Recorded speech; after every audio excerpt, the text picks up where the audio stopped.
Hello friends, welcome again to my channel कहानियाँ अजब गज़ब। तो फिर से लाया हूँ फ्रेंड्स आप सब लोगों के लिए एक नई और यूनिक स्टोरी। और स्टोरी का नाम है the hunter in the haunted forest. So friends, without wasting any time, let's start with the hunter in the haunted forest. Madhya Pradesh के जंगलों के साथ नर्मदा नदी बहती है और व्यवहारिक रूप से अभेद्य इन पुराने जंगलों में जो उत्तर से पश्चिम तक दूर तक फैले हुए हैं, ये नदी इनके बीच में बहती है और बड़े शिकार बहुत अधिक मात्रा में यहाँ पाए जाते हैं, जितना कि भारत सरकार के जंगलों में पाया जा सकता है। मगर एक शाम मेरा दुर्भाग्य था कि मुझे एक पेड़ की टहनी पर रात बितानी पड़ी। मेरा एकमात्र सहारा एक अनुभवी लेकिन बातूनी शिकारी चौकीदार और सिगरेट की भरपूर मात्रा रखने वाला था। हम मांसाहारी जानवरों की पहुंच से दूर थे, लेकिन सबसे ज़्यादा पेटू मच्छरों के लिए तो यहाँ हम आसान शिकार थे। सिगरेट, थप्पड़ और गालियाँ देना बेकार था इन मच्छरों को। सिगरेट के धुएं से इन्हें कोई फ़र्क नहीं पड़ रहा था और अपने ऊपर थप्पड़ मारने से हमें ही चोट लग रही थी, और फिर इनको कुछ भी कहना बिल्कुल बेकार था। अब इन मच्छरों को खाने के अच्छे ठिकाने मिल गए थे और वे बेरहम थे। उनके काटने से हमारे चेहरे और हाथ झंझना रहे थे। इन मच्छरों के काटने से मैं कैसा दिख रहा था ये तो मैं बता नहीं सकता, लेकिन जब भोर की पहली किरण ने पूर्वी आकाश को रोशन किया और मैं चौकीदार का धुंधला चेहरा साफ साफ देख पाया तो वह सूझकर दुगना हो गया था। खुद को दिलासा देते हुए कि मैं इतना बुरा नहीं हो सकता, मैंने सुबह की रोशनी के तेज़ होने का इंतज़ार किया, और जब रोशनी तेज़ हुई तो मुझे यहाँ के जंगलों से और भी अजीबोगरीब जानवरों की आवाज़ें सुनाई दीं। बाद में पता चला कि सुबह हो चुकी है और सारे जानवर अब बाहर आ रहे हैं। तब मैंने चौकीदार से कहा कि ये चीज़ मैंने पहले कभी नहीं देखी। फिर उसने बोला, और जब तक आप मच्छरों को खाने देने के लिए दूसरी बार नहीं आएंगे तब तक मैं फिर आपसे कभी नहीं मिलूँगा। फिर बहुत सारे जानवरों का समूह हमारे सामने से निकला और हमने एक बड़े विशाल हाथी को अपनी ओर आते हुए देखा। फिर हम चुपचाप नीचे उतरे और घर की ओर चल पड़े। मैं अपने बंगले की ओर और चौकीदार अपनी डांटती हुई पत्नी के पास। उसने मुझे अपनी दैनिक ज़िंदगी के बारे में कुछ बताना शुरू किया। उसकी बातें बेहद दुखद थीं। फिर कुछ दिन बाद एक बागान मालिक दोस्त मेरे साथ कुछ दिन बिताने आया। जब मैंने उसे अपनी कहानी सुनाई और उस हिस्से पर पहुंचा जहां मैंने अपने शिकार के कई खेल खेले थे, तो उसकी आंखें उत्साह से चमक उठी। यदि आप चौकीदार को आपको ले जाने के लिए राज़ी कर सकें तो ठीक है, क्योंकि मैं इस अनुभव को दोहराने से साफ इनकार करता हूं। और चूंकि आपके पास केवल जंगली मुर्गी को मारने तक के लिए हथियार हैं तो उसी पर बने रहें, क्योंकि बिना परमिट के शूटिंग की अनुमति नहीं है। मैं आज शाम को चौकीदार से मिलूँगा, हो सके तो उसे रिश्वत दूँगा। फिर वह वापस लौटा। शुभकामनाएं, मैंने जवाब दिया। पैसे से काम चल जाएगा शायद। लेकिन जब शाम को चौकीदार रिपोर्ट करने आया और उससे पूछताछ की गई, फिर उसे मनाया गया, फिर धमकाया भी गया और आखिरकार रिश्वत की पेशकश की गई, तो वह अपनी बात पर अड़ गया। मेरी ओर मुड़कर उसने कहा, मच्छरों की वजह से नहीं हुजूर, मगर उस जंगल के प्रेत के लिए। जी हाँ हुजूर, वो जंगल का प्रेत। लेकिन हमने तो उसके बारे में कभी नहीं सुना। हुजूर, शायद मेरी पत्नी ही बेकार की बातें करती है, वह मुझे सारा दिन परेशान करती रही। फिर मैं उसी दिन श्याम सिंह से मिला और उसको एक तरफ ले जाकर उससे पूछताछ की। तो बताओ उसका क्या कहना था। ये बात कहना अच्छा नहीं है हुजूर, आप और मैं जंगल के प्रेत से बस कुछ ही गज दूर थे। इस बारे में बात करना भले अच्छा ना लगे, लेकिन हम सुनना चाहते हैं कि उसने तुम्हें क्या कहा। अगर कोई अनहोनी होती है तो हम उसकी जिम्मेदारी लेने को बिल्कुल तैयार हैं। तो सुनिए हुजूर, वो कहता है जहां हम बैठे थे वहां से 100 गज की दूरी पर हर रात एक बहुत ही रहस्यमय घटना घटती है। हम मच्छरों में उस दिन इतने व्यस्त थे कि हमें आसपास का ध्यान ही नहीं रखा। ये बात बिल्कुल सच है हुजूर, बहुत कम लोगों ने जंगल के प्रेत को देखा है, पर जिन्होंने देखा है उनके साथ भी कभी अच्छा नहीं हुआ। दिन में तो वह एक मनुष्य है और वो रात में जंगल का प्रेत बन जाता है। ये तो बिल्कुल बकवास बात लग रही है, मेरे दोस्त ने कहा। देखो, क्या तुम हमें किसी ऐसे आदमी से मिलवा सकते हो जो हमें यह अजीब आदमी दिखा सके। हम तो बस उसे देखना चाहते हैं, उसके बाद हम खुद ही जांच पड़ताल कर लेंगे कि वह सच है ये झूठ, इसके लिए मैं 5 रुपये खुशी खुशी तुम्हें दे दूंगा। अगले दिन एक शख्स हमारे पास लाया गया। वह तराई का मूल निवासी था और तराई में रहने के कारण वह जानलेवा बुखार से सुरक्षित था। अब चौकीदार उसे हमारे पास लाया और हमारा परिचय कराया। वह बोला, यह आदमी दिए गए पैसों के बदले आपको जंगल का प्रेत दिखाने को तैयार है। मेरा दोस्त जाने को बेताब था। मैंने उसे रुकते हुए कहा, देखो, मैं इस आदमी से कुछ सवाल करता हूँ और अगर इसके जवाब संतोषजनक रहे तो हम इसे ये कह देंगे कि ये हमारे साथ चले, अगर नहीं तो जंगल का प्रेत थोड़ा इंतज़ार कर सकता है हमारा। और फिर उसकी ओर मुड़कर मैंने उससे पूछा कि क्या उसने कभी जंगल के प्रेत को देखा है। उसका तुरंत जवाब आया, बहुत बार। वह बरसों से इसी जगह पर है और जब तक किसी हाथी को अपनी ओर नहीं खींच लेता तब तक यहीं रहने का इरादा रखता है। ये एक दोस्त है और उसका दुश्मन बनकर नहीं रहना काफ़ी संतोषजनक। मैंने कहा, अगर आप चाहें तो हम अभी शुरू कर सकते हैं। अब अपनी अपनी बंदूकें लेकर, ताकि किसी को पता ना चले, हम कुमार के पीछे पीछे गए। उसका नाम कुमार था। हमें उसी जंगल में ले जाया गया जहाँ चौकीदार और मैंने अपनी मनहूस रात बिताई थी। 200 गज अंदर जाने पर अचानक दाईं ओर वह मुड़ गया और झाड़ियों के बीच एक रास्ते से गायब हो गया। हमने भी ऐसा किया और एक खुले मैदान में पहुंचकर देखा कि राख से लिपटा, उलझे बालों और क्षीण चेहरे वाला एक शख्स बाग की खाल पर गहरी चिंतन मनन की स्थिति में शांति से बैठा है। उसके सामने दंडवत करते हुए हमने कुमार को देखा। जैसे ही हम पास पहुंचे, आदरणीय वृद्ध शख्स ने अपना सिर उठाया और हमारी ओर देखा। जिज्ञासा ने ही तुम्हें मुझे देखने के लिए हर खतरा उठाने के लिए प्रेरित किया है, वो बोला। हम लोग बोले, बिल्कुल सच है महाराज। इससे पहले कि मेरा दोस्त कोई अपमानजनक जवाब दे पाता, मैंने आपके बारे में आज ही सुना है और बिना समय गंवाए आपको श्रद्धांजलि अर्पित कर रहा हूँ। तुम झूठ बोल रहे हो साहब, सच्चाई से बहुत कुछ हासिल होता है। मैं तुम्हारा कौन होता हूँ कि तुम मेरे छोटे से क्षेत्र में आकर मेरा आदर सत्कार करो। मुझसे तुम कुछ नहीं छिपा सकते। जिज्ञासा तुम्हें विवश कर रही थी और जब तक मैं तुम्हें ये ना बता दूं कि मैं इस जंगल में अकेला क्या कर रहा हूँ और लोग मुझे जंगल का प्रेत क्यों कहते हैं, तब तक तुम्हारी जिज्ञासा शांत नहीं होती। मेरा मित्र, जो बातचीत का कुछ कुछ हिस्सा समझ गया था, क्रोधित हो गया। हालांकि उस शख्स ने उसे शांति से देखते हुए मुस्कुराते हुए कहा, युवक, इस देश के रहस्य को समझने के लिए कई ग्रीष्मकाल चाहिए तुम्हें, और ज़्यादा समझ ना पाने के कारण तुम क्रोधित हो जाते हो। तुम्हारा क्रोध मेरे लिए कुछ भी नहीं है। हमेशा शांत रहो और जो तुम नहीं समझते उसे सीखने का प्रयास करो। क्रोध करने से कोई लाभ नहीं होता। ये साहब तुम्हारा मित्र इस देश में बहुत समय से रह रहा है। ये भी अंग्रेज़ है और हमारे तौर तरीक़ों को कुछ कुछ समझता है, लेकिन उसके लिए भी बहुत कुछ अब भी छिपा हुआ है। वो जानता है कि अगर हम चेतावनी देते हैं तो हमारा कोई बुरा इरादा नहीं होता। जी महाराज, मैंने कहा, मेरा दोस्त जवान और अनुभवहीन है। लगता है आपको सारी बातें मालूम है और आपका अनुमान बिल्कुल सही है। हम आपसे मिलने और आपकी कहानी सुनने ही तो आए हैं, और अगर आपको अच्छा लगे तो हम इसे अपने तक ही रखेंगे, किसी से कहेंगे नहीं।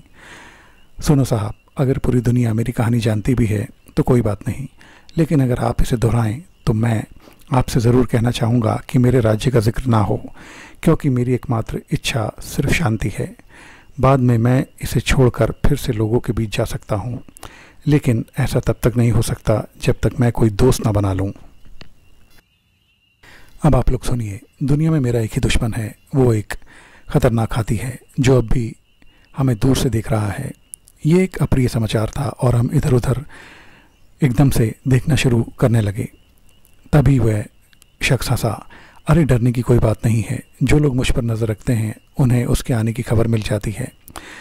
इसके बाद उस शख्स ने पहले धीरे से और फिर ज़ोर से सीटी बजाई। तुरंत ही हमारे दोनों ओर से एक एक जानवर प्रकट हुआ। एक सुंदर बाघ और एक तेंदुआ हम पर गुर्राते हुए वह उस शख्स के दोनों ओर आकर खड़े हो गए। ये मेरे पहरेदार हैं साहब। तेंदुआ बूढ़ा है और प्यार से बाघ की गर्दन पर हाथ रखते हुए उसने आगे कहा, और ये अपने बाप की जगह ले रहा है ये बाघ, जैसा कि तुम्हें पता चल जाएगा। मगर हाथी मेरा दुश्मन इन दोनों के पहरे पर नहीं आता। अगर दोनों चले गए तो वह हम सबको मार डालेगा। मेरे दोस्त ने मेरी तरफ देखा और मैंने उसकी तरफ। हम खुद को एक बेहद अप्रिय जगह पर पा रहे थे जहाँ पर अजीबोगरीब बातें हो रही थीं, बस अपनी जिज्ञासा शांत करने के लिए, और हम अब बिल्कुल भी सहज नहीं थे। बहुत सालों पहले उस शख्स की आवाज़ गूंजी। कई साल पहले इंसानों के बीच रहने से निराश होकर मैंने दुनिया छोड़ दी और इस जंगल की सुरक्षा और शांति की तलाश में निकल पड़ा। इंसानों के बसे होने के कारण कोई भी मेरे निवास स्थान पर शक नहीं करता था। पहले मैं यहाँ कुछ घबराहट के साथ रहता था, लेकिन पिछले 10 सालों से मैं शांति से रह रहा हूँ। पहले मेरा निवास उस पेड़ पर था, एक सुंदर और विशाल पेड़, और वहाँ प्रार्थना के माध्यम से, जैसा कि आप देख रहे हैं, मैंने जानवरों पर प्रभाव प्राप्त किया। अब जंगल के निवासी मुझे जानते हैं और हम सभी मित्र हैं, सिवाय एक के साहब। मेरे कहने पर यहाँ पर अलग अलग तरह के लोग आ जाएंगे, मगर वो हाथी नहीं आएगा, सिवाय उस हाथी के जो मुझसे घृणा करता है, क्योंकि उसके साथ एक दयालु कार्य करने में उसे कुछ कष्ट सहना पड़ गया था। एक दिन वह बुरी तरह लंगड़ाता हुआ मेरे पास आया। उसके पैरों पर मैंने ध्यान दिया और ध्यान से जांच करने पर मैंने पाया कि उसके पैरों की उंगलियों के बीच एक बड़ा बांस का टुकड़ा फंस गया था। हाथी जी, मैंने कहा, इलाज तो हो सकता है, लेकिन बिना दर्द के नहीं। अरे मुझे दर्द की परवाह नहीं है, जब तक आप मुझे अंततः इससे मुक्त नहीं कर देते।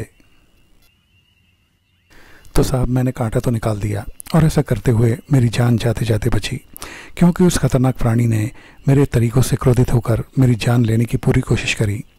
जिस तेंदुए और इस बाघ को आप देखते हैं, वही एकमात्र मेरा सहारा है। एक रात की और बात है, जब मैं सो रहा था तो वो चुपचाप मेरी तरफ आया मुझे मारने के लिए, लेकिन तब भी इस तेंदुए और बाघ ने मुझे बचा लिया। मैंने गहन अध्ययन किया है और सुरक्षा के लिए मैंने महान शक्तियाँ अर्जित की हैं, और इन शक्तियों का उपयोग करके मैं रात को खुद को एक प्रेत में बदल लेता हूँ। यही मेरी एकमात्र सुरक्षा है, क्योंकि हाथी केवल उन्हीं चीज़ पर हमला करते हैं जिनको वो देख सकते हैं। आप लोग किसी रात आओ, तब मुझे आप एक प्रेत में तब्दील होते हुए देख सकते हो। उससे मैं तुमसे उस रूप में बात करूँगा, लेकिन याद रहे, आने का काम मैं पूरी तरह तुम पर छोड़ता हूँ, क्योंकि रात में इन जंगलों में घुसने में बहुत जोखिम है।